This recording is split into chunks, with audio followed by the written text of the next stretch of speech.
ఈ నెల 13న ప్రభుత్వ పాలిటెక్నిక్ కళాశాలలో ప్రవేశాలకై నిర్వహించే పాలిసెట్ 2025కు సంబంధించి అన్ని ఏర్పాట్లు పూర్తయినట్లు జిల్లా సమన్వయకర్త సంజయ్ గాంధీ ప్రభుత్వ పాలిటెక్నిక్ కాలేజీ ప్రిన్సిపల్ రాంబాబు తెలిపారు.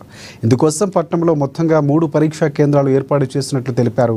మొత్తం 1102 మంది విద్యార్థులు హాజరు కానున్నారని, ఉదయం 11 గంటల నుంచి మధ్యాహ్నం 1:30 వరకు పరీక్ష కొనసాగుతుందన్నారు. ఈ పరీక్షకు ఉదయం 10 గంటల నుంచి 11 గంటల వరకు మాత్రమే సెంటర్లోకి అనుమతిస్తామని, 1 నిమిషం ఆలస్యమైన అనుమతి ఉండదని చెప్పారు. పట్టణంలోని నలంద డిగ్రీ కాలేజీ, మావల విద్యార్థి డిగ్రీ కాలేజీ, అలాగే రవీందర్ నగర్ ప్రభుత్వ ఆర్ట్స్ అండ్ కామర్స్ మహిళా డిగ్రీ కాలేజీ పరీక్షా కేంద్రాలుగా తెలిపారు. పరీక్షకు హాజరయ్యే విద్యార్థులు pencil, eraser, ball point pen, water bottle తప్పకుండా వెంట తెచ్చుకోవాలని సూచించారు.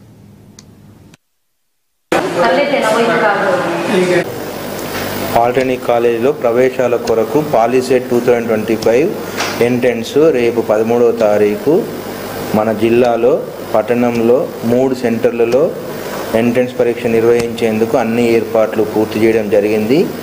రేపు ఉదయం 11 గంటలకు ఎగ్జామ్ స్టార్ట్ అవుతుంది, 1:30 వరకు జరుగుతుంది. స్టూడెంట్స్ అందరూ కూడా 11 గంటల లోపే ఎగ్జామ్ సెంటర్లకు చేరుకోగలరు. ఎరేజరు, పెన్సిల్, వాటర్ బాటిల్ కూడా తీసుకొని వెళ్ళగలరు. 1 నిమిషం ఆలస్యమైన అనుమతించబడదు. మన సెంటర్లో, మన ఆదిలాబాద్ పట్టణంలో 3 సెంటర్లు ఉన్నాయి. ఒకటి నలంద డిగ్రీ కాలేజ్ మావాల, 2 విద్యార్థి degree college, 3 government degree college arts and science 1 town ఎదురుగా ఉంటుంది కాలేజ్.